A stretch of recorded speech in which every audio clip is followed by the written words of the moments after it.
Hola, ¿cómo están? Pues muchas gracias por acompañarme a grabar el episodio de esta ocasión, que como ya se dieron cuenta por el título, pues tiene que ver con la educación médica y la inteligencia artificial. Y bueno, la verdad es de que esto de la inteligencia artificial, ya se los he comentado creo en otra ocasión, al menos, es algo que está en todas partes y no se diga en el mundo médico y particularmente en la radiología.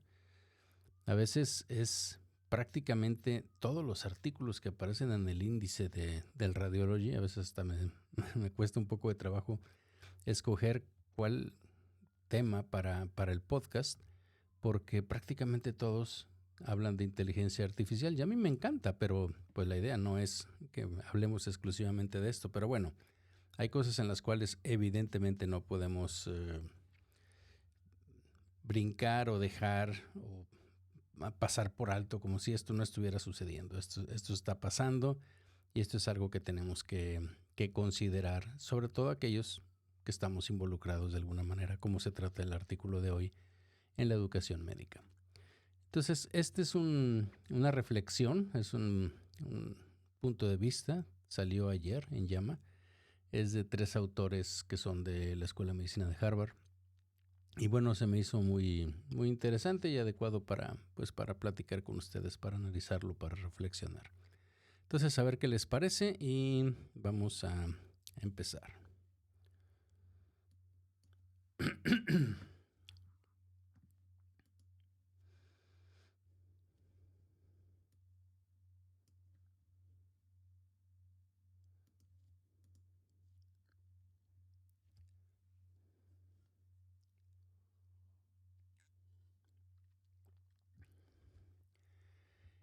¿Y si el médico del futuro no aprende como nosotros aprendimos?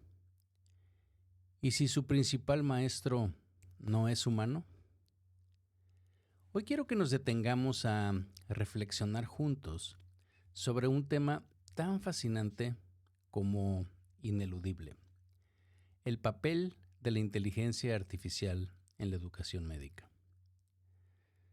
¿Estamos preparados para formar médicos que trabajen junto a algoritmos?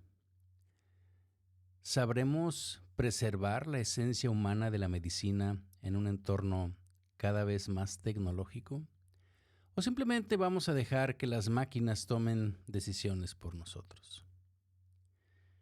Bienvenidos a Memorándum, un espacio que, como saben, pues lo dedicamos a la revisión, análisis de artículos, prácticamente todos artículos científicos de la especialidad de radiología. En ocasiones también traigo con ustedes artículos editoriales, puntos de vista, como en este caso, de revistas que no son de radiología, pero que creo que pues influyen en nuestra práctica y en lo que estamos involucrados. Y tal es el caso de hoy, fíjense, es un artículo que se publicó ayer en Llama y que, bueno, su título en español sería algo así como Construyendo la Escuela de Medicina del Futuro basada en inteligencia artificial.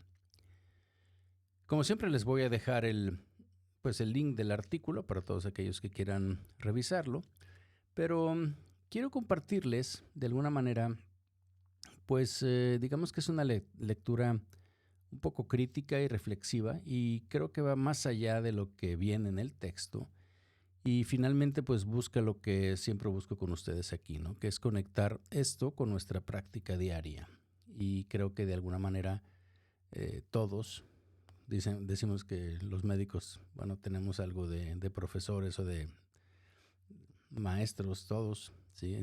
Siempre enseñamos a los pacientes, enseñamos a nuestros colegas y los radiólogos, pues creo que más enseñamos las imágenes.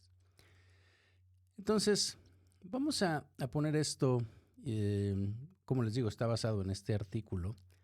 Y la primera sería si la inteligencia artificial es una aliada o amenaza para, digamos, el razonamiento clínico, que finalmente es lo más elevado que nosotros tenemos y lo que estamos defendiendo, nuestro razonamiento clínico.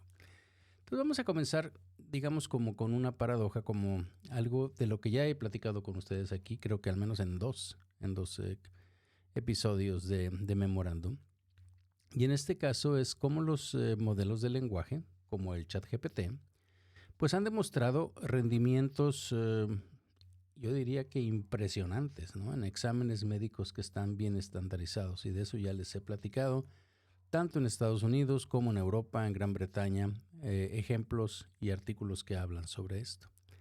Algunos incluso superan a los humanos en ciertas pruebas. Hay otros en los que se acuerdan uno que les platiqué de unos en Inglaterra, en donde los propios médicos decían, no, la inteligencia artificial va a salir más alta que yo en el examen. Y ya, porque consideras que la inteligencia artificial es mejor que tú. O sea, en fin, tiene sus bemoles y demás, y lo platicamos en aquella ocasión. Pero entonces deberíamos de nosotros, si ese es el caso, de confiar en, pues en los algoritmos, vamos a decir así, para enseñar medicina. Esa es una pregunta interesante. ¿Podríamos, vamos a usar la palabra delegar en la inteligencia artificial la formación de futuros médicos? Me estoy yendo al extremo, evidentemente. O sea, no vamos a dejarlo totalmente, pero solo pensemos en esto, ¿sí? Pues obviamente que en la medida en que nos involucramos en esto y cada vez utilizamos más herramientas de inteligencia artificial, pues la tentación es bastante grande, pero digamos que la respuesta, y eso lo platica también o lo comenta el artículo, pues requiere de un análisis mucho más cuidadoso. Entonces los autores del artículo advierten que algo que tenemos que tener mucho cuidado, ¿no? Que aunque los modelos de lenguaje aparentan razonar, y a veces aparentan razonar muy bien, la verdad es que lo único que hacen es reconocer patrones estadísticos. ¿Sí? Eso es básicamente lo que hace ChatGPT. O sea, básicamente sabe predecir, por así decirlo, cuál es la siguiente palabra en una oración, de acuerdo estadísticamente a lo que tiene toda la información. Claro que lo que está revolucionando más, y no me voy a desviar, espero, en todo esto es la parte de inteligencia artificial generativa, ¿okay? En donde ahora se crean, se producen nuevas cosas por medio de la inteligencia artificial. Entonces no nada más es digamos, una representación de lo más frecuente de la predicción, sino que también es generativa, que tiene las mismas bases y algoritmos semejantes de aprendizaje profundo, pero en deep learning, pero finalmente eso es lo que ha tenido tanto este boom. Entonces, como les digo, lo que realmente hace es que reconocen patrones estadísticos. El algoritmo, si lo pensamos así, aunque parezca humano y que parezca que te está contestando y demás, la verdad es que no entiende. Bueno, obviamente vamos a centrarnos en lo nuestro. No entiende un contexto clínico como lo haría evidentemente un ser humano. No tiene, ya lo platiqué en otra ocasión también con ustedes, no tiene conciencia, obviamente, pero no tiene conciencia de incertidumbre. El ChatGPT nunca va a decir que no sabe. ¿Ok? Y tampoco enfrenta la ambigüedad con un juicio crítico. Puede producir, como prácticamente siempre lo hace, respuestas que son muy plausibles, pero acuérdense que alucina demasiadas cosas. Yo recientemente para otro artículo que estaba preparando, estaba en esto y ya ven que se mete ahora en todo, ¿no? Entonces dice, bueno, ¿quieres que te ayude a hacer una infografía, o sea, una imagen ahí con todo lo que de lo que trata el artículo y demás? Y entonces de pura cosa dije, sí, adelante. Pues resulta que estaba hablando de próstata. Creo que estaba preparando lo del episodio anterior que hablé de la próstata. Y resulta que me entregó una infografía donde había un útero, ovarios y cosas por el estilo en las imágenes. Y le dije, oye, esto está totalmente... Ah, sí, disculpa, perdona, y no sé qué, pero ahora ya está. Y total, volvió a hacer otra y tampoco funcionó bien. Entonces, definitivamente alucinan bastante, ¿no? Pero como les digo, siempre la mayoría de las veces las respuestas que dan son más o menos, en el contexto son plausibles, pero digamos que están vacías si ya le buscas más, no tiene mucha profundidad, sobre todo lo que buscamos nosotros, en medicina en general, pero en radiología en particular, que es la causalidad, cuál es la causa de lo que está pasando. Entonces, ¿es eso suficiente para educar a un médico? O sea, la manera como ahorita está trabajando un algoritmo o cómo va a trabajar. Pues resulta que el razonamiento clínico, obviamente, no se trata de elegir, pues, la opción más probable de entre 4 respuestas. Así no se presentan los pacientes y así no es la vida real. Pero obviamente sabemos que todo esto, el razonamiento clínico, pues es un proceso mucho más complejo de datos, experiencia, intuición, contexto. Es una evolución constante cuando estás haciendo el razonamiento clínico de hipótesis que se refuerzan, que se descartan. Lo hacemos a veces inconscientemente ya. Y obviamente con la experiencia, como decía arriba, pues más fácil no te das cuenta, por así decirlo. Te iba a decir te das cuenta, pero no. Lo haces tan inconsciente que la verdad es de que ya es tu proceso de pensamiento, tu proceso de razonamiento clínico. Entonces, la idea es de que este va evolucionando a medida que van emergiendo nuevas pistas, nuevas cosas que te va diciendo el paciente, nuevos resultados de laboratorio, de imagen. Es una habilidad que evidentemente exige, más que correlacionar, requiere comprensión, sí, yo creo que esa es la palabra correcta, comprender. Pero, bueno, esto nos lleva a una pregunta bastante más incómoda. Yo me la he hecho muchas veces y lo he platicado en muchas sesiones y no digo que yo no caiga en eso, evidentemente. Creo que todos, la pregunta es, ¿estamos realmente midiendo lo correcto? Acuérdense que la evaluación en un proceso educativo pues es lo que cierra todo, ¿no? O sea, todo el proceso, lo que enseñamos, lo que el alumno aprende, la metodología, el contenido, en fin. Al final, todo es cómo lo evaluamos.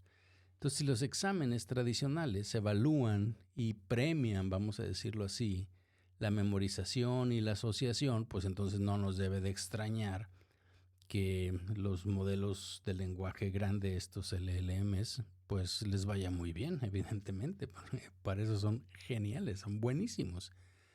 Pero ¿qué pasa si nosotros, por ejemplo, ponemos y cambiamos con resolución de casos abiertos o que tengan múltiples interpretaciones, donde hay que justificar cada decisión, de cómo evaluar la capacidad de un estudiante para navegar la incertidumbre, porque finalmente esa es la parte donde cuando es decir, no sé qué tiene, cómo navego esto y cómo llego cómo hago mi razonamiento para resolver el problema. O sea, cómo nosotros tenemos que como profesores escuchar entre líneas, reformular cuál es la hipótesis de lo que está haciendo el estudiante, pero a su vez el médico ya cuando está con el paciente también tiene que escuchar lo que te está diciendo el paciente, digamos así como entre líneas y muchas veces tú lo detectas, ¿no? Detectas esto.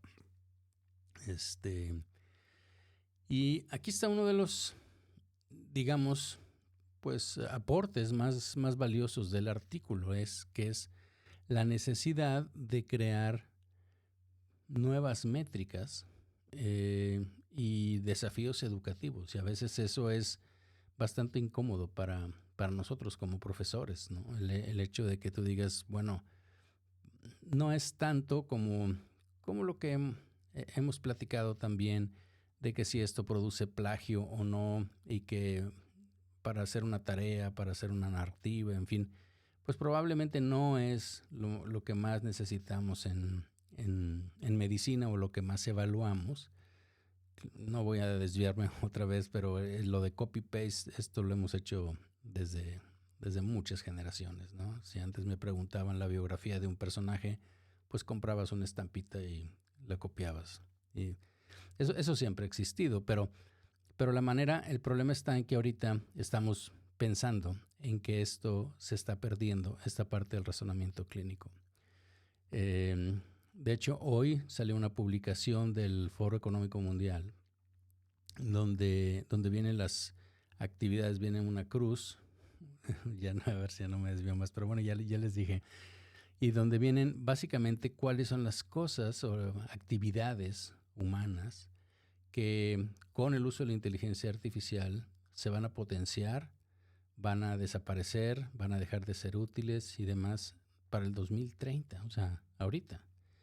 Y, y créanme que hay muchas cosas que definitivamente van a desaparecer y que probablemente no sea lo mejor. Y entre ellas es mucho de la parte de razonamiento, conocimiento de idiomas, de muchas habilidades que dices tú, esta cosa repetitiva ya lo va a poder hacer. No nada más la inteligencia artificial, también la robótica y demás. En fin, es algo que sí tenemos que pensar sobre todo esto que se está haciendo, ¿no? Entonces, eh, como yo les decía, es lo que venía ahí en el artículo, que tengo aquí en mis notas, así como interesante, pues es esa, ¿no? Es el hecho de decir, bueno, vamos a ver si cambiamos qué es lo que evaluamos. Ahora no se trata de que no usen la inteligencia artificial, eso ya está, eso no se va a quitar. La cuestión es cómo usar la inteligencia artificial en el aula, los dos, alumnos y profesores, porque estamos aprendiendo juntos, y aprovechar eso y utilizarlo para mejorar nuestro razonamiento. Esa es la parte de ese desafío educativo, donde tanto los estudiantes como, digamos, los algoritmos deben de explicar paso a paso cuál es su razonamiento. ¿Okay? Eso es algo, que se centra y que lo han platicado muchos autores. Es donde entras a la parte del black box, que no sabes cómo resultó en una predicción o en una respuesta, un algoritmo de deep learning. Bueno, la idea es preguntarle cómo llegó, ¿sí? Y preguntar y ver junto con el estudiante si eso es correcto, si eso es no, si es lo mismo que pensó, porque difiere del algoritmo, en fin. Pero definitivamente se pueden hacer simulaciones clínicas bastante complejas, se pueden hacer casos iterativos, se pueden hacer diagnósticos diferenciales dinámicos. Es en esos escenarios, vamos a decirlo así, donde emerge pues y vas a poder detectar cuál es la diferencia entre quién memoriza y quién está comprendiendo realmente. Y te vas a dar cuenta que pues obviamente el que comprende es el humano y no un algoritmo. Entonces podría ser otra de las preguntas que se hacen ahí de alguna manera podría ser un modelo un modelo de lenguaje desempeñar el rol como si fuera un compañero crítico. Si estamos pensando en eso, pues entonces dices tú, bueno, le puedo estar preguntando, pues tal vez, ¿sí? O sea, puede ser que hagas eso, hagan el ejercicio, hagan cosas así con ChatGPT y vas a ver que te responde cosas interesantes que de alguna manera dices, no lo había pensado, pero podría ser, ¿no? Pero obviamente si vamos a utilizarlo en la escuela de medicina, en las facultades de medicina como una herramienta, como una estrategia educativa, pues primero tendríamos que enseñarle a pensar como lo haría un buen clínico. Y entonces la cuestión ahí es, bueno, hay que diseñar nuevas pruebas. ¿Estamos preparados para eso? Pongámoslo en términos un poco más prácticos también. ¿Podríamos pensar en la inteligencia artificial entonces como una compañera de aprendizaje? Como un tutor, como un paciente estandarizado, como un traductor, pues obviamente. El texto del artículo pues propone usos muy, digamos, interesantes, estimulantes de estos modelos de lenguaje y que sean como herramientas de apoyo, ¿no? Que sean, imaginemos por ejemplo que sea un tutor, y de eso hay muchísima investigación sobre todo esto, que esté evaluando la lógica de nuestros alumnos en un caso clínico, cómo es que están razonando, o que te diga el tiempo que tardaron, en fin, muchas otras métricas que pudiéramos utilizar para esto.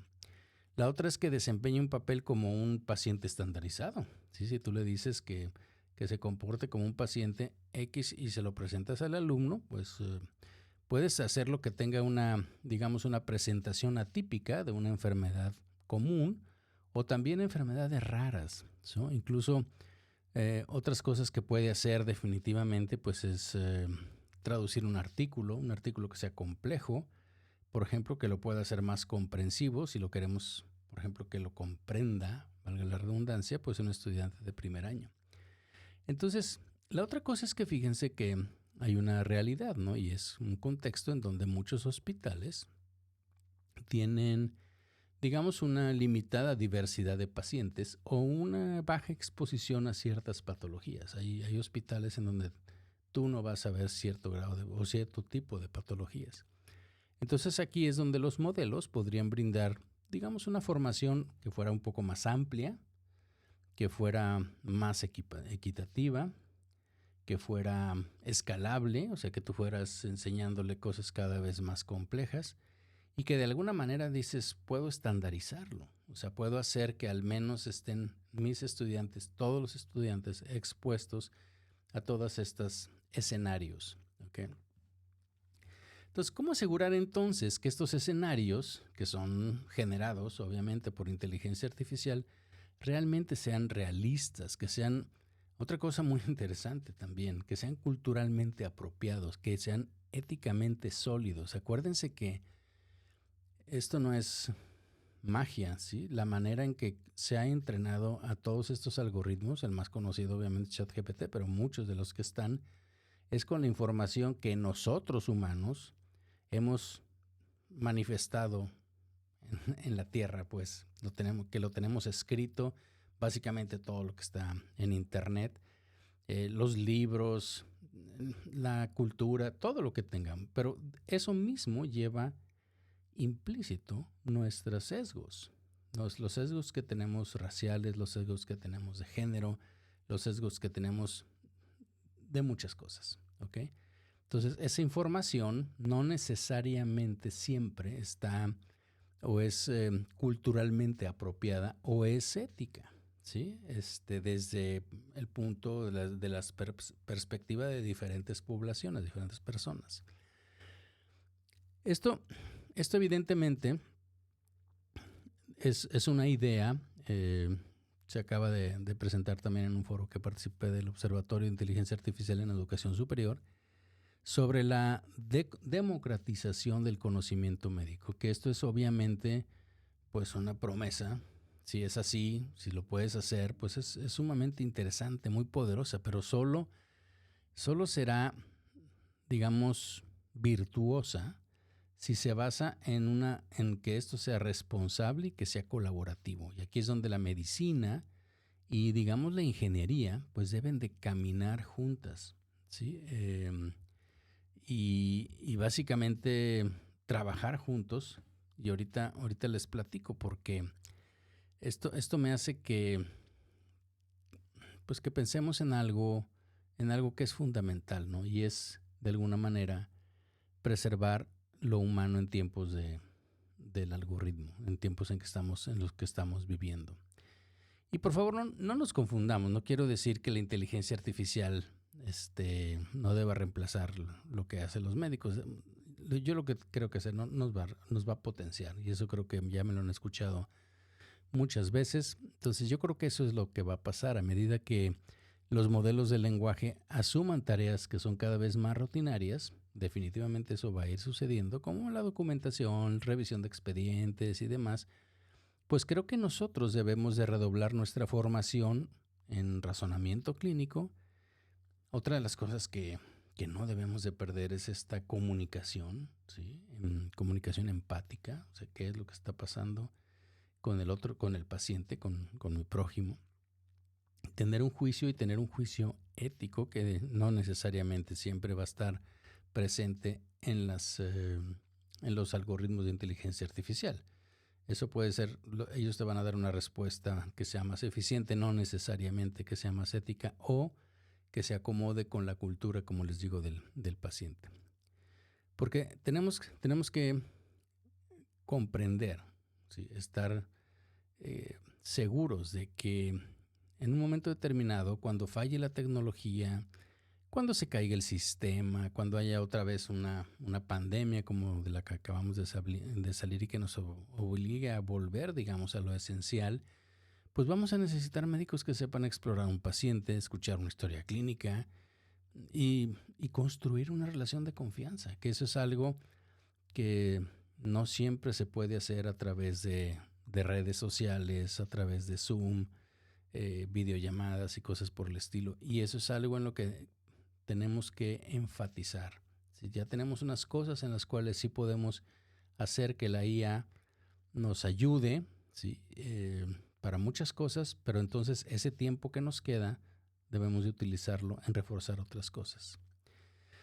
Entonces, la pregunta de si estamos enseñando estas habilidades, destrezas y demás, con suficiente fuerza, es algo que a veces nos preocupamos, o me preocupa, si nos estamos alejando de eso, si estamos delegando en exceso, seducidos por la promesa de la eficiencia, y obviamente es mucho mejor y demás, y así te lo venden y te venden, y evidentemente, o sea, te ahorra mucho tiempo, hace muchas cosas, pero entonces hay que ver qué hacemos con ese tiempo que ahora tenemos.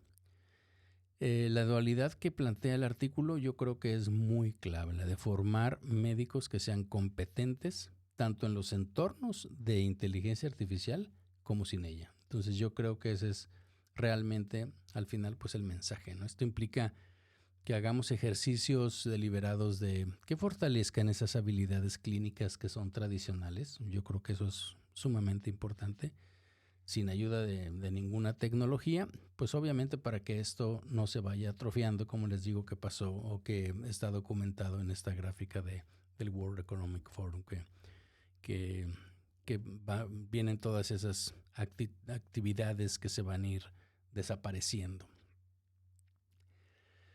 Pues cierro con una idea que me parece clave, ¿no?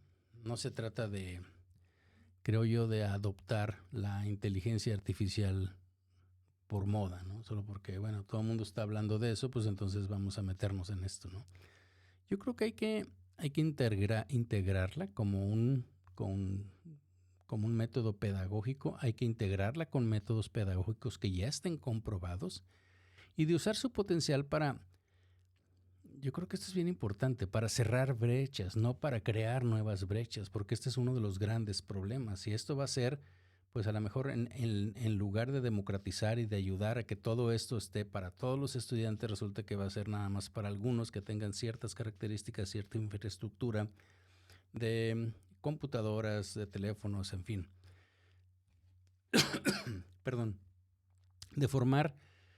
Yo creo que lo que tenemos que hacer es formar estos médicos que sean adaptables, que sean obviamente a la circunstancia que necesiten, que tengan resiliencia también, que es algo que tenemos que fortalecer, que sean críticos, pero que sean humanos, o sea, que no se nos olvide que esa es la parte fundamental en la medicina. Y para lograrlo, pues será fundamental que los educadores médicos trabajemos de la mano con los expertos en aprendizaje automático, con estos ingenieros, que no solo usemos estas herramientas, que es lo que de alguna manera está sucediendo, sino que ayudemos a diseñarlas, qué es lo que queremos. No en todas partes va a ser, o sea, que una se pueda aplicar a todo el universo de facultades, en todos los países, en todos los niveles, no se puede. Hay que diseñarlas, hay que evaluarlas, hay que supervisarlas. Ese es uno de los grandes puntos que existen, y en radiología yo no sé cuántas veces se los he comentado aquí con esto de inteligencia artificial.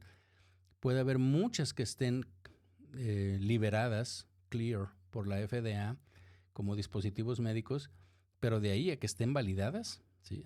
Es un porcentaje sumamente pequeño. Entonces sí se necesita validarlas, evaluarlas, supervisarlas, sobre todo en esto, ¿sí? Porque con base en qué las crearon, las desarrollaron, si no las venden. ¿Sí? Yo he estado en foros en donde ya se están vendiendo aplicaciones para este tipo de cosas de educación superior, no digo específicamente para medicina, pero para educación superior, en donde evidentemente pues fueron construidas con otra población, entrenadas con otra población, y no necesariamente pueden o deban de ser utilizadas de la misma forma en cada uno de nuestros escenarios educativos. Entonces yo creo que debemos ser parte activa de este cambio, no nada más espectadores pasivos. Si nosotros estamos involucrados en esta parte educativa, hay que meternos, hay que ayudar a diseñarlas, como les digo, a evaluarlas, a supervisarlas.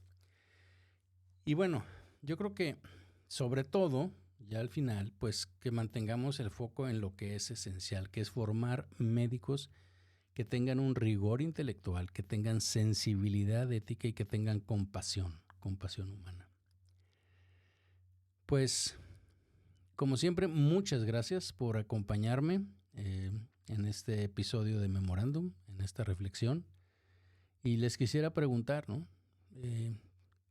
¿Tú cómo imaginas la escuela de medicina del futuro? ¿Cómo crees que deberíamos enseñar lo que no se puede automatizar? Por favor, déjenme sus comentarios, los leo siempre en todas las plataformas y redes sociales donde publico Memorándum. Muchísimas gracias nuevamente y nos escuchamos en la próxima. Ustedes que se quedaron conmigo aquí en el canal de YouTube, pues muchas gracias. Por favor, pónganme sus comentarios, qué piensan sobre estas preguntas que les hice al final, qué piensan de la Facultad de Medicina en el futuro, de cómo debemos enseñar, qué tanto debemos utilizar la inteligencia artificial, cómo debemos de utilizarla y si están de acuerdo en que debemos de ser parte activa de esta transformación. Muchísimas gracias y nos vemos en la próxima.